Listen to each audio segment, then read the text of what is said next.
ちは、こんばんは。コカートチャンネルにようこそ。動画をご覧いただきありがとうございます。もう皆さんが今この動画をご覧いただいている頃は私の個展は終了しているんですけれども、私の個展スイートメモリーズの会場からお届けしています。今日ちょっと私のドレスを見てください。これは動画の方でご紹介した生地なんですけれども、まだその動画をご覧いただけてない方は上のカードからご覧ください。これは子どもたちのちょっとつぼみ、虐待防止を私なりに表現してみた生地なんですけれども、動画でもお伝えしたんですけれども、189のカードを個展会場でもお配りしました。それと同時に個展に来てくださった皆さんに、今巷で騒がれているような虐待問題がなぜなくならないのか、どうしたら虐待がなくなるのか、そんなことをいろんな方に聞いていました。中には子どもたちがそれぞれに話してくれている場面もあります。なかなか本当にすごい有意義なお話が聞けたので、なるべくカットを少なめにお伝えしたいと思います。少し長くなるかもしれませんけれども、よろしければご覧ください。それではどうぞ。一つは、教育かなとも思っていて、教育、いろんな感情あるでしょう。怒りとかね、そういうのをこう非暴力で表すというか、非暴力のコミュニケーションみたいなことをもっと当たり前にちっちゃい時から子どもたちが大人を見て学んでいけるような、そういう社会だったらいいなと思うんだけど、怒りを暴力で解決してもなんか構わないような、そんな感じを子どもたちも持つような大人がいたりすることも一つかなって。なんかハッとしました。例えばコウブンさんの絵とか見てても、絵で表現できてたりして、でそれに共感したりとかしながら、また違う形で怒りを出したら、それって社会変革につながるでしょ、そのメッセージの出し方で。だけど暴力でしてしまうとすごいしんどいものになるなって。だからその怒りの表し方、社会変革に向けての怒りの表し方みたいなのを子どもたちが学べるというのか、感覚で。ということは、子どものうちからそういうことを教育していくことが未然に虐待を防ぐことにつながるかもしれないと私は一個思ってる。それを教育というのかどういうのか分からないけど、それ気づいてる人なかなか少ないんじゃないでしょうか。なんか虐待イコール大人みたいな感じですごいハッとしました今。もう一つは社会の仕組み、教育も含めてやけど、社会の仕組みがおかしいと思ってます。個人責任にされるでしょ、いろんなことがね。だから子育てって子供って、こんな言い方がどうかわからないけど、社会にとってすっごく大事なものじゃないですか。だからそこにいてる人たちみんなで育てていくっていう意識で子どもたちを見ないといけないと思うんやけど、うちの子はとか、あんたの子の子はみたいな、どんどんそうなってますよね。そんな感じになっていくと、じゃあうちの子を見るのは誰って言ったら自分なんやって、その子の責任を全部自分が負わなあかんみたいになるから、なんとかこの子とかって思うようなことがあって、その子はその子のそれこそ持ち味というか、持ってる個性があるでしょ。その個性を飛ばすように周りの大人は支援していくのが本当だと思うんだけど、こんな子にしなければとか、こんな子になってしまったら協調性をとか、で自分の子がそうならなかったら自分がさせなきゃいけないとか、自分のせいやとか、そこの責任感がストレスになってくる場合があるかもしれないですよね。そうですよね。そういうことを共有できる場、話ができる場とかがなかなかないし、本当に何でも個人責任にされちゃうようなことがあるから、子育てしててもね、悩みもなかなか言えなかったりとか、その悩みをお互い話し合いながらより良い社会にしていくっていうか、その個人の悩みも少しでも前がね向けるような、そんな施設とかそんな制度を本当は政治って作っていくのが大事やのに、何にお金を使ってるのだという、なんかそんな感じがします。虐待をなくしたり減らしたりするにはどうしたらいいと思いますか？そのコツコツのことっていうのはやっぱり教育っていうか、日々子どもたちに関わる大人がいろんなことを考えてやっていくことかなとも思うんだけど、最終的にはその弱者とか多数派少数派とか、そうじゃなくって、本当一人一人がその人なりに一生生懸命楽しく生きていける社会を作っていこうっていうそういう、心の余裕みたいな。そうですよね、そういう政治とかそういう国づくりみたいな、一人一人地球づくりみたいな、自分も地球づくり、ね、だから日本で言ったら市民性教育みたいなとこでしょうか。自分も社会を担う一人なんだよっていう、そういうのをちっちゃい時からみんなが思ってお互い支援し合いながらとか生きていけたらいいのにな。今って本当になんかね、そうですね。例えば電車で赤ちゃんが泣いたら、もううるさいなとか、私は子供が好きだからすごい自分に子供がいなくても子供に興味を持って見れるんですけど、泣いている子供にこちらが、例えば笑顔で話しかけたりしても、それを親がよしと思わないと、まあそう言います。ほっと見てくださいって、関係ないでしょみたいなあるでしょ、はい、だからね、もう本当にそのあたりですよね。私子供に意外に話しかけるんですよ、叱ったりとか、この前もスマホをいじりながら自転車乗ってたから危ないよって注意したら、そのお母さんに怒られたりとか。ということは周りが例えば電車で子供が泣いててうるさいなっていうのもあるけれども、逆のバージョンもあるってことですね。そうですよね。親がほっといてみたいな。そう、ニコって笑ったらうちの子にこうちょっともうそんな関わらないでみたいな、そういう人もいますよね。それは何で起こるんですかね。うちの子のことだからっていうことじゃないですか。過保護過干渉とかにもなんかつながっていきそうな、なんかいろんな、もう全部がつながってそうですね。もう全てそうですね。子供に関すること。そうですよね。だから虐待をなくすにはその虐待だけを考えるんじゃなくて、先ほど言った地球全体とか、そうですね、社会の仕社組みとか、会全体とか仕組みとかで、そうですよね。分かりました。ありがとうございました。はい、ありがとうございます。今日本ですごい虐待が増えてたりとか、虐待死があったりとか、本当最悪のことになることもたくさんあるのご存知だと思うんですけれども、日本でなぜ虐待がなくならないと思いますか。そういうニュースを聞くたびに私ももう本当にもう心苦しくて涙しちゃうぐらいなんですけど、そういう風にする方ってどっかやっぱ心に寂しさを持ってるんじゃないかな。でじゃあどうして寂しさにそうなっちゃうのかなって思うと、周りの方たちもみんな無関心、それが寂しさを生んでるんじゃないかなっていうのは思いましたね。っていうのは、私古い人間なんで、昔はもうみんな周りの大人たちが、言えばおせっかい、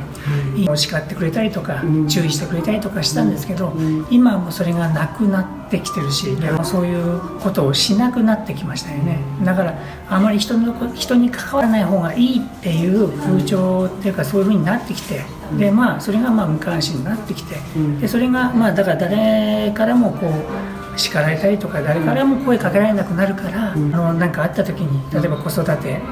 お母さんが子育てで困った時とかなんかっていう時に相談する人がいなくなっちゃう、誰かいればね、子供に当たることはなく、女の人だけじゃなくて、男の人もそうなんだと思います。なんかそういうのがあれば子供に、それが牙を向くことがないんじゃないかなっ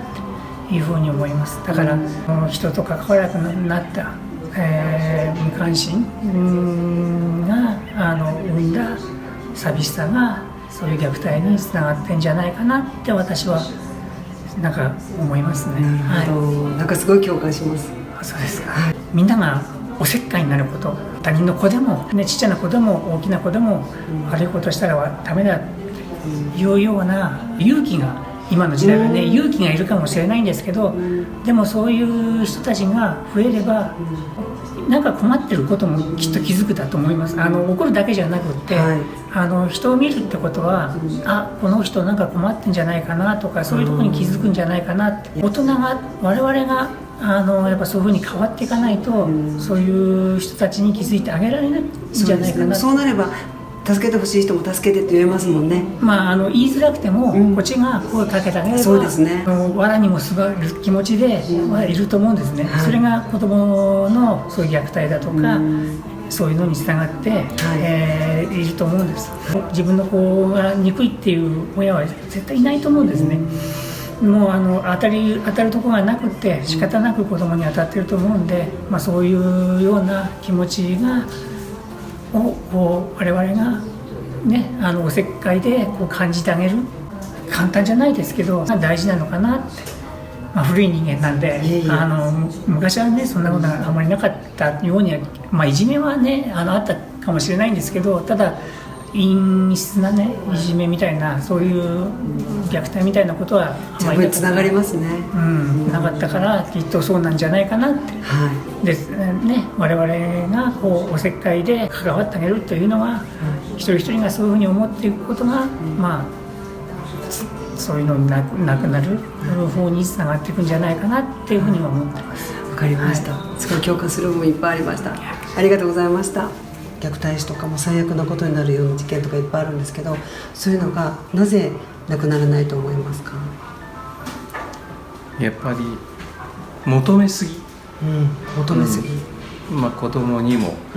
そしてパートナーにも、そしてまた友達でも、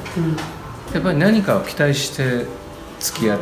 てしまってる。見返りを求めるとか。そう結局そういうふうに、だからここまでやってあげてるのに、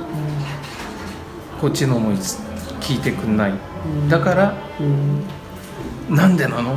ていうところでやっぱりそこから自分自身というわがままが出てしまうというか、そんな気がしますね。じゃあこれからそういう虐待とかそういうことが減らすとかなくなっていくためにはどうしたらいいと思いますか？できるところから優しく付き合っていこうよと、みんなが寄り添って、それしかない。なんかすごい一言だけですごい深いですね。よくお母さんと、子供が一緒にいるシーンを見かけることがあって、例えば自分のお客さんでこう話をするときに、子供さんがどうしてもほったらかしになる、で、そこで子供さんがおいたをするとお母さんが怒る、いや怒らなくてもいいんだよって言うんだけれども、もう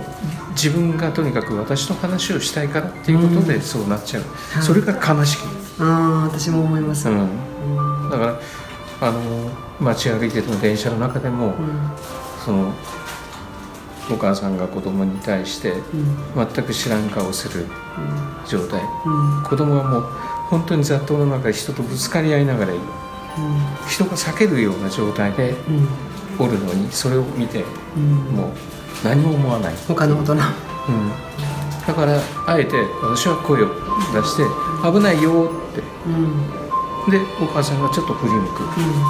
く、それだけで気づきになっていいかなっていうふうに、もっと子供に興味を持つということですよね。うかつに子供に声をかけると、その親から変な目で見られたりとか、怒られる場合があるんですよ、人の子供に話しかけないでみたいな。だから声をかける時のこっちのスタンスっていうのはしっかり持っておかないと、ですね、いけないと思う、で言われてもごめんねって言える、年齢もありますしね。そうですねもう金過ぎちゃったずうずうしく生きてる、見えないですけどありがとうございました。この私の個展会場で、この虐待についていろいろ聞いてるんですけど、いろいろ理由はあると思うんですけど、さっきも話してましたけど、その自分が幼少期にやっぱりそういう愛情、親の愛情に恵まれなかった人っていうのももちろんやし、やっぱり今その育児をしてて、その育児に無関心の例えば旦那さんであったりとかがその横のつながりがなかったりとかで、やっぱり孤独になってしまってとか、横のつながり、例えばそのいわゆるママ友であったり、今やっぱ核社会とかだし、そのなかなか近所付き合いっていうのとかもあんまりやっぱりない。そうですよね、昔からしたら全くないに等しいですよね。みんなで子供たちが遊んでるっていう風な状況っていうか、そういう環境もやっぱり少なくなってきてるっていうのもあるし、自分たちの子供の時代からしたら、でそういうお母さん同士とかのコミュニケーションとかっていうのとかでやっぱり打ち明けられないとか、気軽に話ができないっていうところもそうだと思うし、やっぱり追い詰めてしまう部分であったり、いけないと分かっていても、もう理性が効かなくなってしまうっていうのは、誰しもが持ってるかなと思うんですよね。自分もやっぱ子育てしてて、虐待っていうレベルではないけど、やっぱり手を挙げてしまう部分だったり、カットする部分、人間だからね、イライラもするし、感情的にもなるし、我が子であっても、やっぱりそういう感情ってどうしても出てきてしまうもの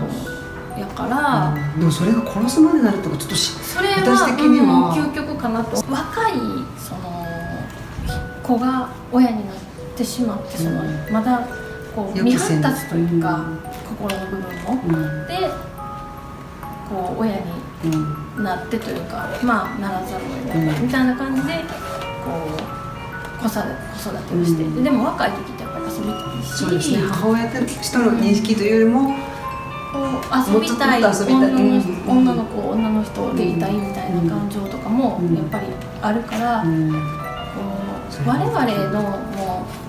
う年代とかになってきて、こうみんな子育てしててっていう同じようなその時代をこうその視点経ていてたら周りと一緒だけど、若くして例えばみんながわーって遊んでる中で、自分が子育てしないといけないってなってきたらストレスも溜まってくると思うんですよ。でそうなった時に、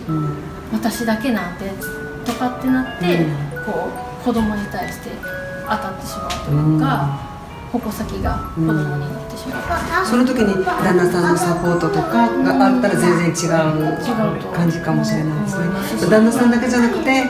私たち周りの人ももっと子供に関心を持たないといけないのかなとは思うんですけど、で結婚してない人たちって増えてるじゃないですか、ってなると、やっぱり子供を持たないこう女の人とか男の人とかがたくさん増えてくると、子供に対しての目線というかマークとかあるじゃないですか、あれとかもやっぱり怖くてつけれないとかっていうのとか、何かされるとかっていうのとかもあるし、実際私も1人目の時つけてたけど、全然無関心で譲っても当然くれないし、なんかしてても意味ないなと思って、またね、2人目の時はもうしないことにしたんですけど、今あれですよね、 LINE がそういうサービス始めましたよね。あ、そうなんですか。アンドハンドって言って LINE が妊婦だからしんどいと、で席を譲ってほしいママと席を譲ってもいいよっていう人をつなぐアプリを開発したみたい。それをこの前このチャンネルで紹介したんですけど、そういうのまだまだ知らない人多いですもんね。国とか自治体とかのやっぱりサポートっていうのはすごい大事かなと思いますね。やっぱり知らない人とかもきっといてはると思うから、なんか携帯とかそういうネットというか SNS とかしてないお母さんたちも当然いてるし、その中でどうやって情報をやっぱり広めていくかっていう、そっか、この情報社会だからこそそこで何かできることがあるかもしれないみたいな、それはそうですよね。胸が痛くて、本当にそのレベルがひどいというか、内容が胸が痛くて、なんか多いのが再婚相手かと。はい、これまた絶対あのパターンやなっていうような、報道のされ方もあるかもわかりませんけど、女の人の連れ子の方に若い男の人がついてて、で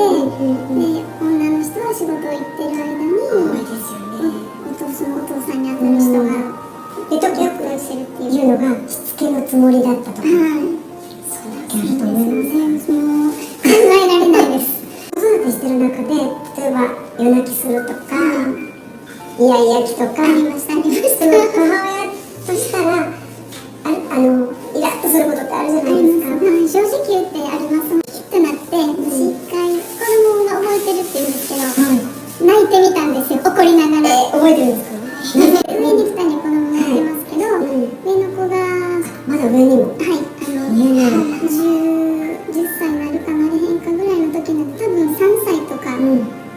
ついて回ってた時なんですけど、泣きました。それで2人で上の、はい、もうなんで分かってくれへんのって泣いて、もう涙流して、で子供はもうびっくりして、そんな私を見たのがね、よしと思って、で戸をバーンと閉めて家事をバーンってしたんです。で後で聞いたら何年もしてからですけど、3人で固まって、なんかどうしようって言って兄弟でらしいです。でもあれはやっぱり、聞いたっていうか、きっと動画をご覧の方も若いお母さんたちすごい参考になると思います。はい、もう一回やってみてください。そうですよね。なんかこう対人間として分かりますもんね。そうですが、どうして言ったらいいかなと思って、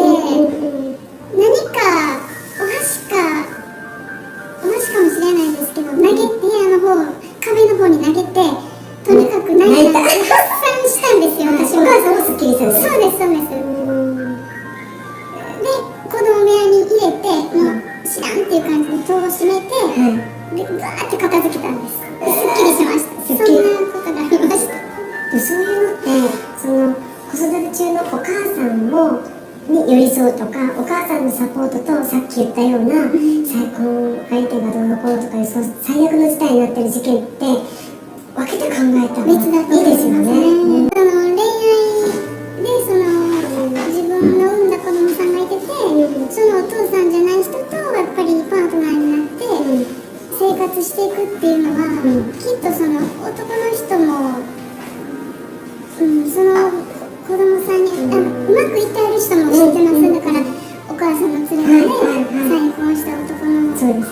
族になって、また子供さんできてっていう、幸せにしてある方も知ってますけど、再婚相手に嫌われたくないからそうですね、虐待も見て見ぬふりするっていうパターンもねありますからね。で子供さんを置いて閉じ込めて遊びに行ったりとか、先ほど言ったのとやっぱり分けて考そうですえた方がいいね。んだなって。例えばその電車とかで子供がわーっと泣いてて、お母さんが余裕がなくなって表情した時に、私たまたま乗り合わせて「大丈夫ですよお母さん」って言っただけでお母さんの顔がファッてなる時があるんですね。そのくらい追い詰められてるパパやママもねいるのかなって。そっちはもちろん寄り添って、私たちももっと子供に興味を持ったりとか、子育てしてる人のサポートできるようにしないといけないなとも思うんですけれども、ちょっと分けて考えた方がいいっていうのは他の方の意見にもありました。でもなかなかそうやって声かけるのは最近は勇気がいりますね。全然思うんですけど、やっぱりちょっと声はかけづらい感じは、一人一人がやっぱり子育て中のお母さんとかには寄り添ってあげないといけないなと思いますけど、先ほど言ったような最悪の事件っていうのはちょっと分けて考えた方がいいですよね。一つでもなくなってほしいですよね。ありがとうございました。すごいさ昔と違って核家族、ほとんど、そうですよね。やっぱり昔はね、横のつながりとかおじいちゃんおばあちゃんとかみんなで子育てしてたけど、どんどんそういうのが希薄になって頼る人がないしね、そんなんもあるかなとは思う。昔だったら子育てで悩んでるお母さんとかがおじいちゃんおばあちゃんに頼ったりとか、そういうのがなくなってるからかなと、それも一つはそれも一つですよね。あるかなと思うけどね。ということは虐待をなくすにはそういうふうなちょっと助けを求めた時にサポートしてくれるようなつながりがあればね、ちょっとはマシなあれもあるものかなと、そうですよ、そういうのもありますよね。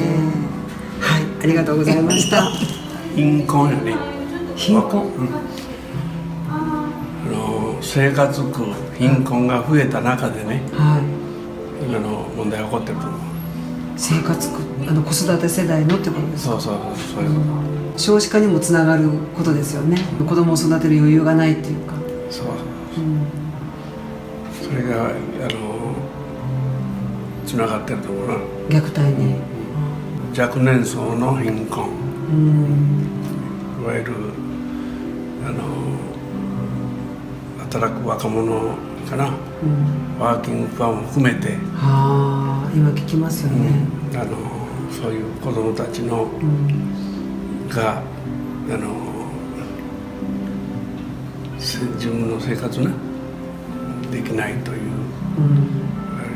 若年層の貧困、それから教育やね、もう一つは教育、教育で、テストで追いまくってきた、いわゆる考える力を育てるんじゃなくて、いわゆる能力別とか、そういうことが追い込んできた結果がね、今の若年層の貧困につながってると思う。今の子育て世代が子供の時にそういうふうに考える力を養ってなかったっていうことがやっぱり今の虐待にも結びついてるっていう。昔は教育、子供は天まで伸びるという教育を我々は言われてね、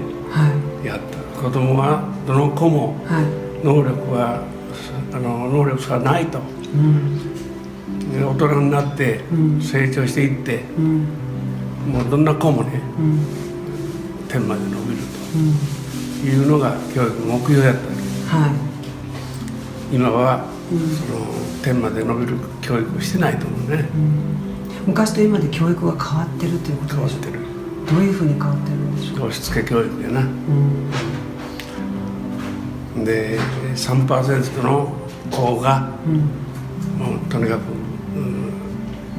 伸びればいいと、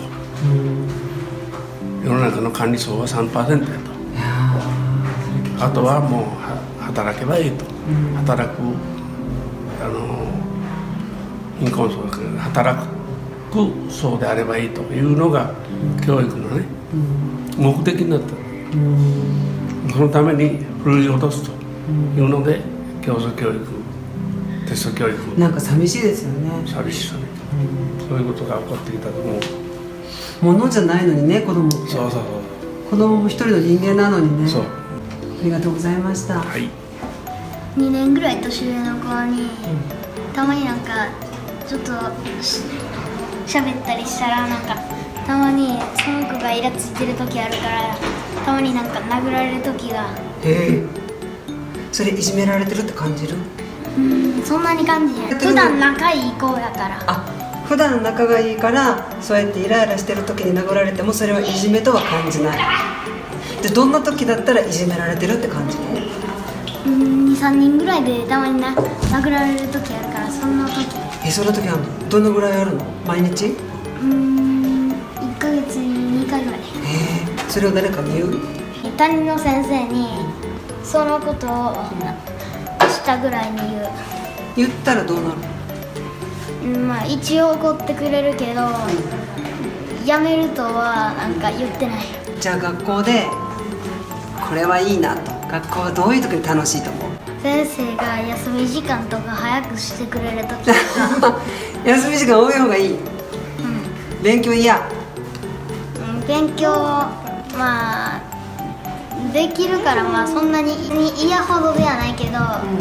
けどなんかたまに難しい問題出てきて戸惑う時とかは、なんかちょっと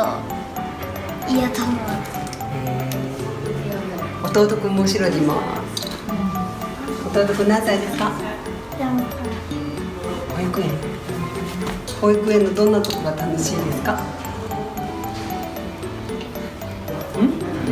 折り紙が楽しいって恥ずかしいまあ友達と遊ばへん時とかは普通に家におってテレビ見たりしてるけど、友達と遊んでる時とかは普通に鬼ごっことか。鬼ごっこするの今の子も？鬼ごっことか、だるまさんが転んだとか、私たちと変わらないあとは虫取りとかしてる。私たちと変わらないね。けどたまにゲームの通信対戦とかもするけど、そこは違うまあほとんどはなんか外で遊んだりすること。ということで今の子どもの遊びの現状をお伝えしました。それではまた来週。彼女は今子育て真っ只中で最近出産したばかり2児のママです。24時間ずっと一緒の状態で、2年半ぐらいずっと子育てしてて、その間娘が入院した時もあったんですけど、付き添いとかも全部身内がいなかったで全部一人で付き添い5日6日24時間ずっと見て、その間主人は有給も取れず休めないっていう状況が続いて、で一旦ちょっと退院できて、今度ちょっと妊娠になって、出産になって、その間もなかなかこう申請も働いてる人向けで家で見てる母親の預け先はない、点数が低くて預けられないっていうのがずっと続いてて、家で子育てしてる母親の最終の預け先24時間保育と児童相談所しかないっていう、一時保護になるのか、自分がもし何かあった時にそれしかないってなると、もう子供のために倒れんとこうとか気張った状態でこう風邪もひけないっていう状況でずっと切れそうで切れないと張り続けて進まないといけないっていう状態がずっと続いてて、で今回出産の時の預け先の確保と主人の有給を取ってもらうっていうのも、会社にどんだけ交渉したとしても中小企業なので、もうよっぽどのことがない限り抜けないでくれっていうことを言われて、仕事とプライベートは分けなさいっていう会社なので、っていうところ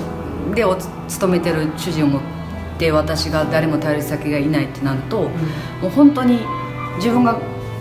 こう壊れないようにこう保つのがもう結構厳しくて、その間に娘がなんか発作が出て入院したらどうしようとか、もう予防線というか預け先の確保もいっぱい揃えて、とりあえずなんとかなりましたけど、これ何かが壊れたらもう終わってたなっていう、感情的でどうしようもないことにもう行き場もないっていうのの溜まってどうでもいいしょうもないことで子供にうわーって怒ってる自分に気づいて、余裕がなくなってくる。余裕が全くなくて、そばにいるのに目が見れなくなってきて、どんどん追い込まれてきて、出産直前になってきて預け先がない状態で、こう娘のニコニコっとしてこう寄ってきたのがもう受け入れられない、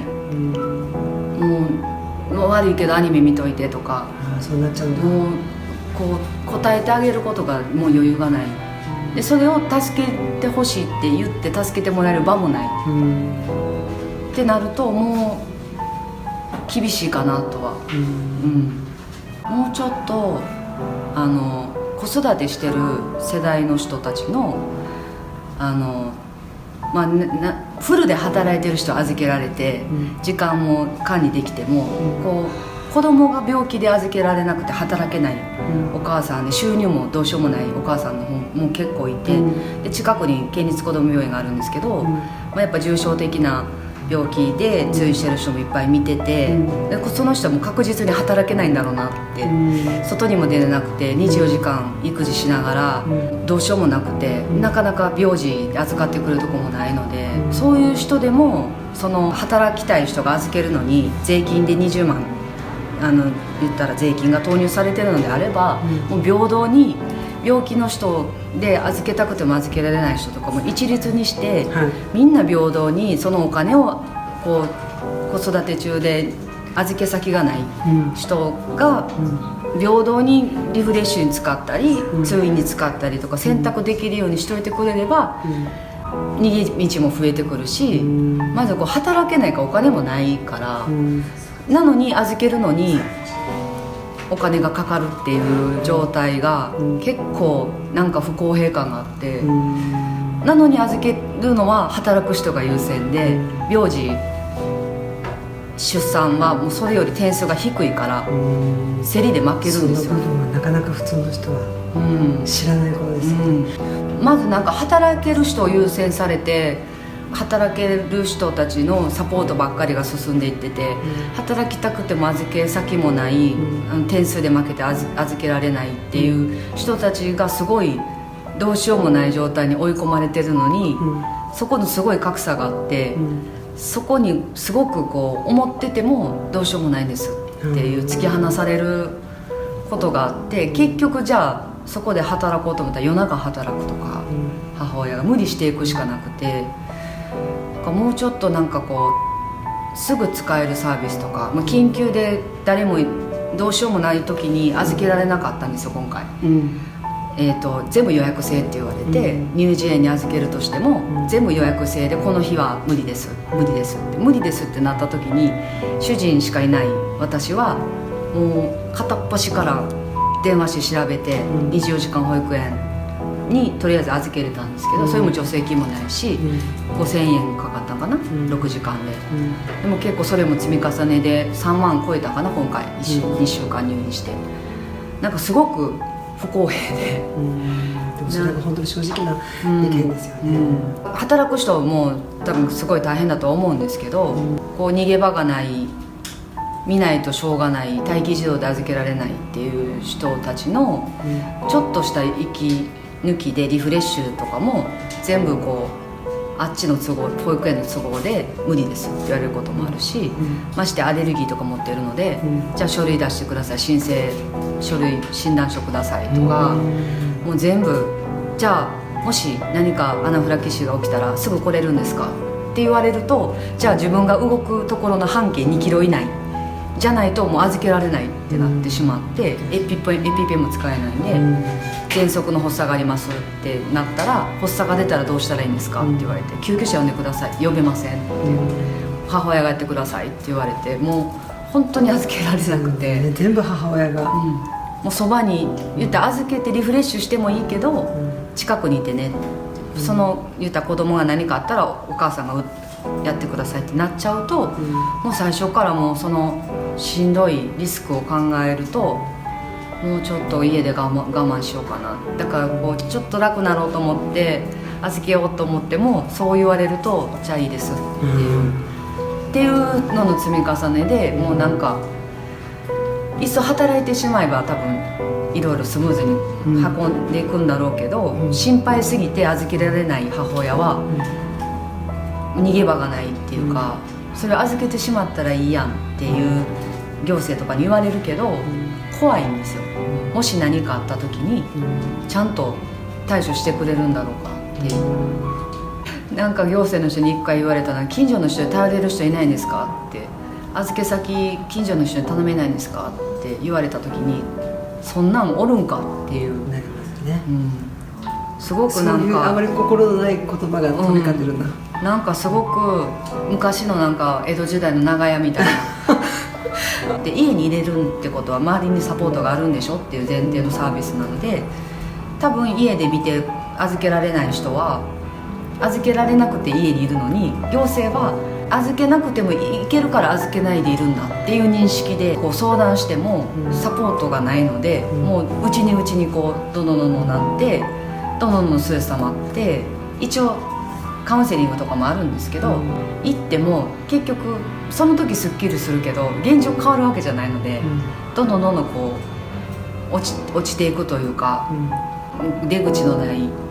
子育てっていうか、ずーっと出口のない子育て、なんかこう友達に聞いてみたらとかで言えないんですよね、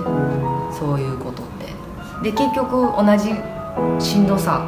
本当に同じ病気を持った子供を育ててるお母さんとか、同じ辛さを共感できる同じ本当に平等の環境の人じゃないと分かり合えないので、まずそんな人いないし、そういう人に出会わないから余計にこう共感されない孤独もあって、でそれを育児してない言った子ども支援相談課の人とか助産師さんに相談したところで、サービスもないし、じゃあはけ口として精神カウンセリングありますけどって言われても、いやもうそもそも根本がっていう。実際子育てをしているママの切実な言葉でした。ちょっと世の中で虐待とか、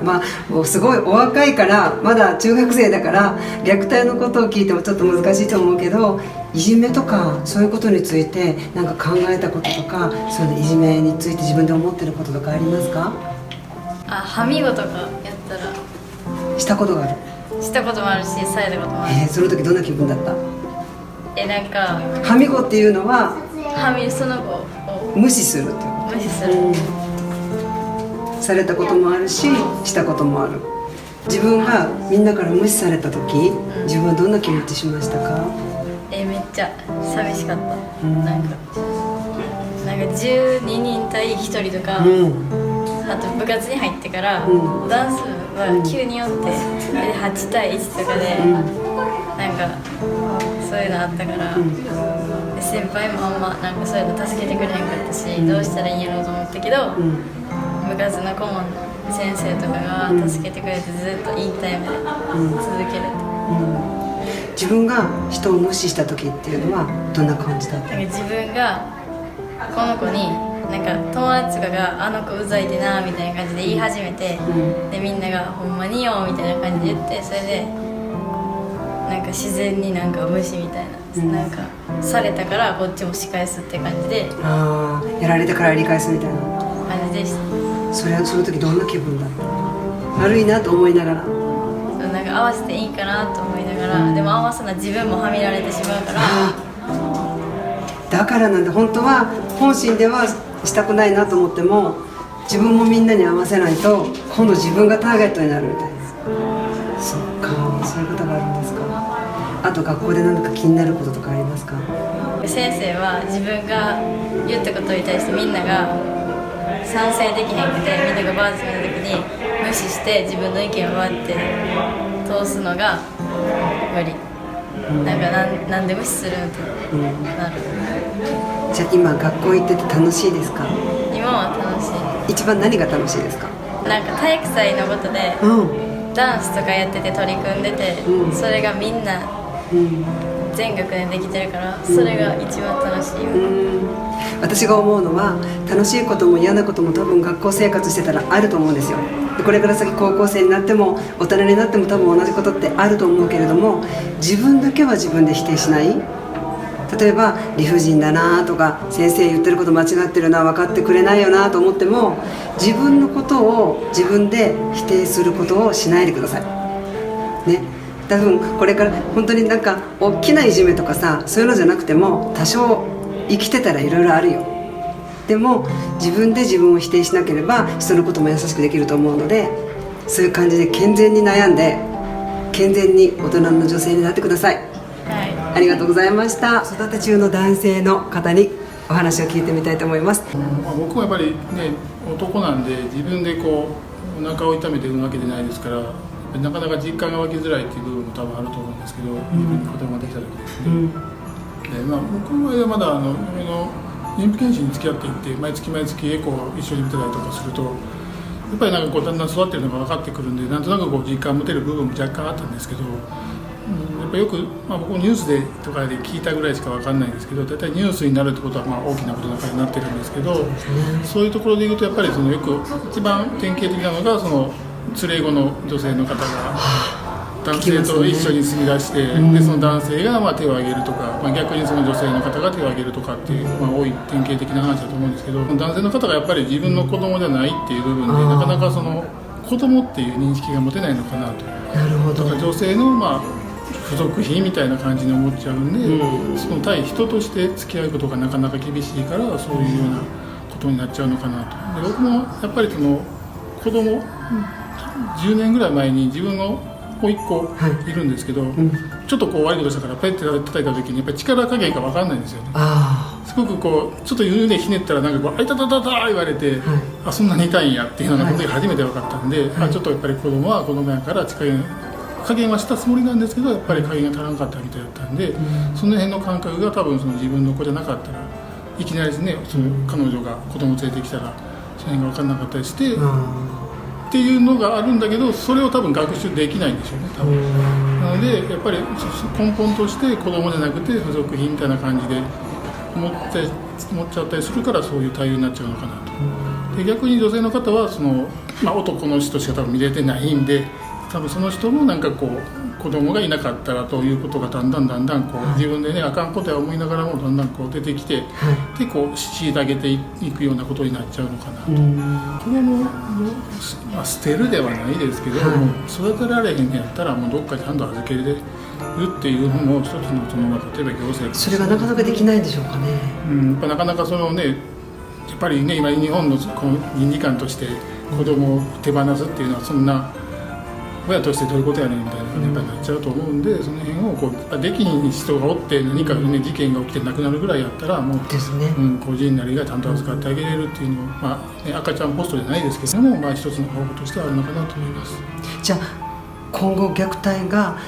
なくなっていってほしいと思ってるんですけど、虐待が減ってほしい、なくなるためにはどうしたらいいと思いますか？だからそういう施設を作るっていうのも一つの方法ですけど、そこに至るまでにやはりそういう周りがちゃんと早めの段階で通報する。でこれもよく言われてますけど、児童相談所の権限を上げるなり人を増やすなりして、ちゃんとそういうもう入り口のところでなるべく防ぐような形を作っていけたらなと思います。わかりました。ありがとうございます。頑張らないといけないって思ってるからだと思います。頑張らないといけないと思ってるから、なんか深い感じがしますけど、それはどういう感じで？すごい頑張るのがすごくいいみたいな感じで見られて、自分が何とかしないととか、自分が頑張ってないとなんで頑張らないのって思われそうで、なんかしんどいのをしんどいって言ったらあかんみたいななんかいろんなことにつながりますよね。なんか自分がしんどい時とか、頑張んなかな分かってるんだけど、その時になんかそれを伝えられる周りがそっかって言ってくれる人がいたらすごい楽かなって。自分は育児とかはしてないんですけど、自分が介護しないといけないくなった時にすごくしんどくなって、でもしんどいって言ってその助けを求めたって市役所とか行っても、まず自分で何とかしてくださいって言われるんですか。なんか同じような意見がいろんな人から出るから、やっぱそう言われるんですか。そうですね。すごくなんだろう、大事なものとか大切なものっていうのが見えなくなって、でもそこしか見えてないから、そこに自分の怒りを持っていくしかなくて、なんか後ですごい自分が嫌になって、聞いてくれるとか聞くこと、なんていうのかな、話してもすごく受け止めてくれる人とか、聞いてくれる人とか、なんか頑張ることは大事だけど、自分のペースで大丈夫だよっていう人を作らなあかんなと思って、でもそれって大人は結構難しいから、子供の時から話を聞くとか、しんどい時はしんどいって言っていいよっていう人間関係そういろんなこと言えますよね。LGBT のことにも、すごくわかります。なんかやっぱ教育って大事なんですね。かなと思います。だっていじめにも通じるんですけど、自分が助けを求めたい時にそこの環境が求められる環境じゃなかったら助けてって言えないですもんね。満たされてない、満たされない、みんな心にも余裕がない、金銭的にも余裕がない、そういう人たちがやっぱり競争社会やから、もうなんていうのかな、もうこの子に頼るしかないっていうこともあって、いい子に育てたいっていう思いが募ってなる人に虐待に走る人もいるやろうし、でそういう親自体も虐げられてる社会から、っていうこともあるんじゃないかな。で弱いところに来るから、一番やっぱりこう被害被るのは女性であったり子供であったり、するかなっていうのは思います。そうやね、やっぱり無関心じゃなくって、子供にね、社会全体がやっぱ子供に無関心なところが、昔はもうね、よそのおっちゃんに怒られたりとかありましたね。もうそういうのがねあったけど、今は変に声かけると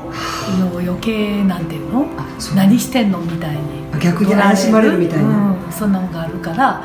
もうちょっと見て見ぬふりしとこうとかいうふうになってしまうんかな。掘り下げてこうされると、こうなんていうの、どういうふうにこう解決していったらいいかわからなくなるみたいな、自分が今度困るようになるんじゃないかなとか、軽はずみに立ち入れないみたいな、そういうのもある、違うかなと思いますね。189っていう番号ご存知でしたか？いや、知らなかった。こ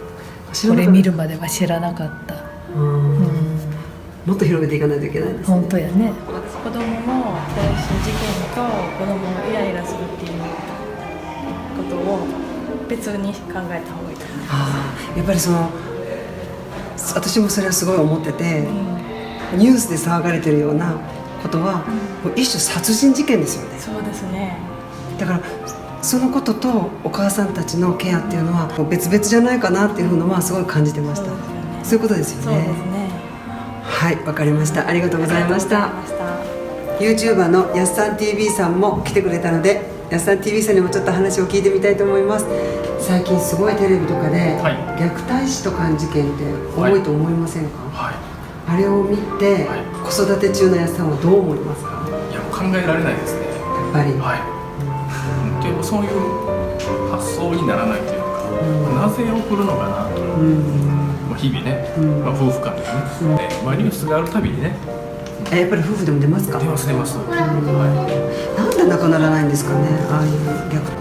深いでしょうね、でもそれを考えるとね。でも私が思うのは、今回いろんな人にお話を聞いて思ったのは、そのお母さんが子育てのノイローゼとか、子育てに行き詰まって子供に手を出してしまうっていうパターンは、もちろん国でも、私たち一人一人がもっと子供に興味を持ってお母さんのサポートをしてあげないといけないところもあるんですけれども、それとは別になんか再婚相手の旦那さんが殺しちゃったとかっていう事件って多いじゃないですか。だからそういうのって分けて考えた方がいいのかなとは最近思うようになったんですよ。ほんまにね、自分自身からするとそういう感覚がもう全く分からないので、子育てをしてて、こういうことが悩んだとか、もう今は大きくなってますけど、それを言うとね、僕よりね、これもそうですよね、接してる時間がね、もう私はもうどっちかというとね、いいとこ取りしかしてないから、子供と接するときは、ね、ずっと一緒じゃないじゃないですか。そうですね。それで考えるとやっぱりね、まあ一家の頭じゃないですけど、やっぱこうどうしようもない時は父親が出ていかないといけないなとは。特に男の2人ですか。でもそれ以外はある意味お任せきりですよね。で奥さんのこういうサポートしたよとか。奥様の私がですか。ああ、なるほど。後で奥さんには個人的にお伺いしますけど温度差があるかもしれないですけどそれなかなか難しいところですけどね。まあでも本当にこの、まあ、うちの嫁が、どうしてもこう手が届かないところは、まあ、自分がまあ、しようと思ってますけどね。私個人的にはもうこの存在がすごいいいんでしょうね。そうなんですね。なんかね、安心感があるというかねそこも大事ですよね。すいません、なんか突然いきなり難しいことを聞いてしまって、本当にね、こう日々起こってるね、こうニュースとかっていうのは、自分からすると本当に考えられないことなので、ちょっと信じられないなみたいな。ただそのテレビの世界のどこか遠い話じゃなくて、もしかしたら近くでどっかで起こってるかもしれないって思うとちょっと怖いですよね。ですよね。そこまで考えておられるっていうのはね、すごいですよね。テーマが子供なんでね、これやっぱ現代社会を表現していきたいので、この現代社会の中でどういうことが、何が問題でっていう風な感じでいつもなんか考えながら作品書いてるんですよ。そう思ったらいじめ問題も体罰問題もこの虐待問題もなんかどっかでつながってるのかなって。まあやっぱ虐待するっていうのはやっぱりこうその両親からの愛情が足りないのか、っていうことになると思うんですよね。虐待するお父さんお母さんが子供だった時に親からの。だとするともうそこまで遡っていかないといけないですよね。ということは私が今子供たちに対してね、もっともっとこう愛情をかけて育っていけば。私もそれすごい思うんですよ。ですよね。それしかないですよね。もう大人を変えるって至難の技じゃないですか。もう無理に近い。だからこの子供たちから、この将来パパママになる子供たちから教育で暴力はいけないんだよとか、人の優しさとはこうなんだよっていうことをやっていくことで将来の虐待はなくせますよね。すごいそれは何人かの方から出ました。あ、そうですか。特に子育て中のお父さんお母さんとか。だと思いますけどね。教育ですよね。すごい。子育て真っ只中のやっさん TV のやっさんからちょっといろいろお話を伺いました。そうだね、頑張ります。